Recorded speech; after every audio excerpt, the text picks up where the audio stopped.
laawol gandal e needi oleltal Sénégal hono leyɗe kewɗe e nder dunde Afrique ina jogii ngakkende kayitol jibinande ha tengti noon e nder guri dowri ɗi heddi nogas e nder temedere wel Sénégal naaɓe ngala kayitol jibinande hayso tawi noon nanodiral fedde dental adunaru toppitinde hakkeji sukaɓe ina yamir wonde binditgol jibinande ko hakke cukalel ngel jinnaɓe mum poti hormade ko teska woni ina woodi gueɗe kewɗe jawtiɗe e ngakkende gila e humpito ha e caɗele ɗemɗe kaɗɗe binditgol jibinande yawde e ɗe guri heeɗiɓe RFI fulfulde on jettama e heɗade taskara men lawol gandal ineedi on paami wonde toɓɓere men hannde ina yowdi e battane ngakkende kayidi jibinande e ɓe sukaɓe eɗen gondi e Assane Dian kalfinaɗo jokkodire to institut français mo Saint-Louis woni suudu France halfinado pinal kam e Ousmane Aliou Sall horejo guɓal hertiyankoɓe kayid jibinande hirnangue Afrique bisimilla mon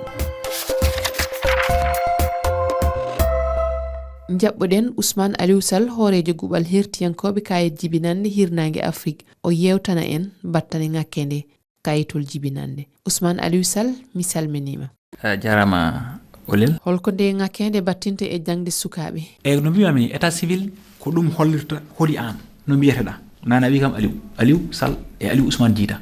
e kayita mumen ko Aliou Ousmane Sall sa jibinama waɗa déclaré aɗa jogui hitande taw yoɓata pour mbaɗa déclaré neɗɗo enen e nder leydi Sénégal en dokki joomum hitande ngara mbaɗa déclaré ɓiye won keɓa serantagal wonde o jibinama ko yumma ko nuwiyete bamma ko nuwiyete signina officier o signina nawa kayitaji ma mais ko ɓuuri hewde ko inde nde mbaɗata gacci o ala kayitaji so yi ha mawni wawa janggude wawa hebde service santé wawa wadde haydara kañum wodani nder leydi Sénégal par ce que ko acte état civil o hollirta an koye leydi he jeeɗa kono ina teska kadi ina waɗa juume e bindol kayitaji neɗɗo ɗum ɗon onon holno cafrirton ɗum hannde ɗum ko liggey mawɗo nde min gari nde min teskima e nder mairie uji he sahaji ɓe mbaɗa délégué men ɓe luɓira laamu ngu jogui e seeɗa ɓe luɓira heddiɓe won officier délégué e nder hen kadi waɗi agent ji windoɓe min teskima sahaji ko maire o arda yimɓe muɗum état civil ko métier ko ñeñantagal ko gandal hewɓe non gara taw ganda woten taw ñangani ngalaji gandal par ce que sa safara hunde il faut ganda ñawo e nder hen to batte mo mbiɗa o min teskima ko janggi wawi wadde état civil ko heewani min mbi donc mbaɗi programme de formation des officiers ɓe mbawa andude holko woni métier o risque momo jogui hen o par ce que aɗa wawi koyngal sa woni officier état civil koyngal ma goto nana bowal gongal ngal nana nder prison ko lawol ngol holko wi sa waɗani ɗum aɗa wawi waɗede sanctionné e nder hen min mbaɗi module aji en français et module aji en pulaar jomum wawa janggude taw hayso min garani ñayagal kesal ngal ujunnaji kene fota nayyi neɗɗo waɗama formé e juillet oɗo gasi wonɓe nder mairie Sénégal foof min mbaɗama formé so mbiɗani so waɗi erreur holno fewnirte foof ɓe ñanginama ɗum ɓuri min keewi min jii hen caɗele kewɗe to batte bindugol ngol kadi maire uji kadi kaldama wiyama soɗon ƴette bawɗo windude ƴette bawɗo janggude ko ɗum tagara wasa wadde caɗele te windete maintenant ɗum foof noon jogui gorondi nawo ɗum woni loi min mbaɗi projet de loi woni hande état civil tambi ɗum ko code de la famille et code des collectivités territoriales ɗeɗon kuule waɗano guila 1972 code de la famille guila jibinaka hande karalagal kesal ngal ari il faut wayle mbaɗi projet de loi o waɗama validé par sous comité juridique e loi o so ɓenni hankadi Sénégal e manji révolution gonɗo e waɗede o e sukaɓe yahoɓe ha tolno e ko wiyete ko kawguel so yeehi ha jawti jangde less tawa ngala kayit ɓen holno poti wadde hande ha keɓa kayitaji beele soɓe keɓani kayitaji eɓe mbawi yewtude jangde tawa ko dawal gongal sa yeehi ha hayso 50 ans jaruɗa ala he kayit goto woni apatride procureur ne wawi walludema rokkuma papier apatride woni mo ala kayit goto mo jeeyata ɗon mo ala hay nokku ka sénégalais kono a ala kayit a wona sénégalais kayit o hollata wonde ka sénégalais sa ala a waɗi semmude aɗa fay bac a ala kayit hakkude ɗon e ɗon waɗi caɗele to kayitaji maɗi lawol ngol rokki procureur en n'importe quel moment waɗi déclaré neɗɗo kadi ene woodi audience foraine mbiyami audience foraine firti ñawo ummo suudu no ñawrata nde o tawya yimɓeɓe e nder nokkuji men e nden so waɗi audience foraine kadi so addanama kayitaji pour andude wona étranger le juge waɗata apprécier ko élément ji totta ñawowo o kadi so tawi ɗum yonanimo o wiya police yo wat enquête olel de wi ko Sénégal laaji kono min natti mi hoolaki no fewi yoɓe mbaɗ enquête police mala gendarmerie e ɓasumuma e fawima namdo wiya on oɗo ko o jibinamo soɓe jeehi ha mbaɗi enquête rapport o ɓe nelda juge cimtol ngol so arte juge ñawowo o ƴetta ɗiɗon o tonga o wiya aɗa heeɓi kayit malla heɓani kono ɗeɗo caɗele kayit jibinande Mauritanie Mali Burkina kala ɗo jaaɗa hande e nder leyɗe men ɗe eɗen joguiɗen caɗele eyyi to Afrique ene woodi kugel gardiguel ko fate batte état civil au niveau Afrique woni conseil des ministres en charge de l'état civil e nder hen ne woodi ardiɓe état civil e nder leydi Afrique emin jogui fedde e nder hen emin liggodira pour wallude min jiiɗi ko hande somin gummima ɗo janggo taw sénégalais so heeɓi ɗo kayit awa hebde kayit Mali malla Mauritanie malla ɗum ɗo kadi systéme aji mbawa haaldude woni interopérabilité comme l'union européenne ni sa yahan carte ma d'identité kam carte CDAO extrait o be ganda o ko do jibina mal do jibina taw non hande karantagal ngal ender Afrique ne wodi comme no Burkina e jogi e civil ballirawo yetta Rwanda comme Irembo dum don ko application ngaji moji enen hande ne jogi nekkal donc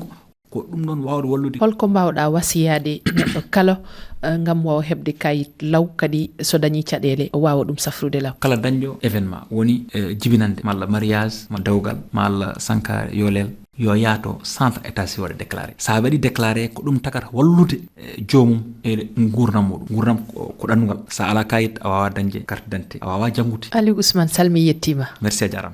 hayso tawi laamuji Afrique ina bama peeje ngam habaade de ngakene kayitul jibinande ina hani ha joni peeje e jewti umuridi to bangeji kala bame dum sabi ha Institut Français woni Sud France halfinano finatawa to Saint-Louis sinci programme wala la pol bietengol Action Nord ko dum yewtere pinal e nalankagal wadetende tuggi sappo ego ha e nogasi didi ndu lewru to rewo Sénégal titonde ngol la pol hika ina yewti e jirtingol no sukabe kala kebiri kayitaji jibinande holko woni golle Action Nord holko wadi be subade titonde yewtinde e kayitaji jibinande holko Action Nord wadata ngam wallude walla safrude cadede kayitaji jibinande eden gondi e jabotodo de namne hono kalfinade jokkindiri to Institut Français mo Saint-Louis Assane Dian mi salminima wala talmi salminima odon jogi la pole e français odon jogi programme biiteda Action Nord odon gollo ton to rewo Sénégal hatinti non e sattende e ko fati e kayitaji jibinande odon toddi gure hono Louga Dagana e Rosso mela ada wawi famminde min holko filti Action Nord denno Action Nord si ka jetti deftere si ka jetti jimi en si ka jetti koko tubako ina wiye cinéma dum min gaddata e nder wuro be yimbe Louga yimbe Dagana yimbe Rosso le hebenen be bawa arde min wala déroulé programme ngol étape kam tobbere mawde de kayitaji jibinande sabo min jiile ko dum won cadele mawdo a nder Sénégal e dum tagi non bilen mamin dum wat tobbere si sinen wadi bawen waktad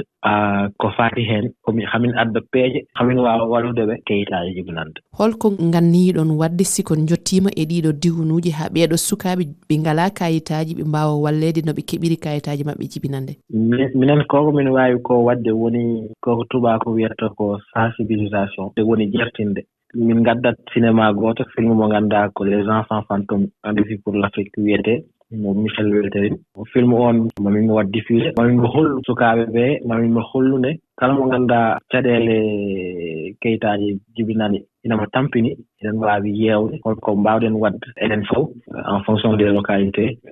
xamin waawa yide payengam lawde do Assane Dian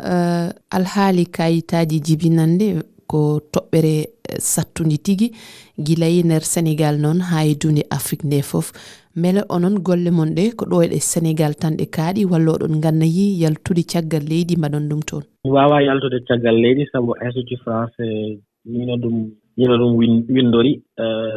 ko par nokku dum non sika dum yi dum taki minen Institut Français du Sénégal à Saint-Louis dodo min wawi yaxte tan woni ko zone nord c'est-à-dire Saint-Louis Louga ha Fouta mela odon damani kadi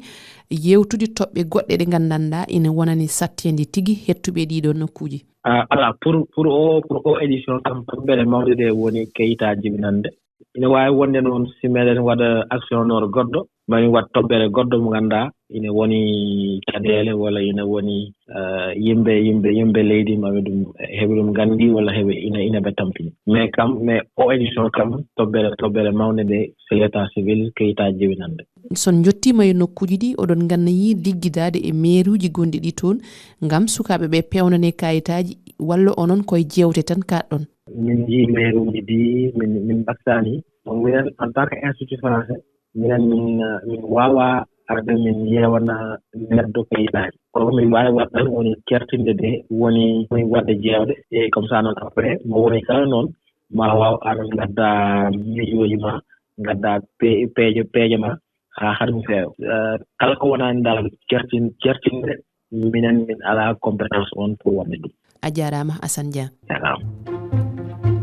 teddubi heedibe refi fulfulde on jettama hedade taskara men lawol gandal enedi yewtere men haadi do hande en jetti Saliou Diawo karala jubbinando en de yewtere ha yontere arore so weeli gueno.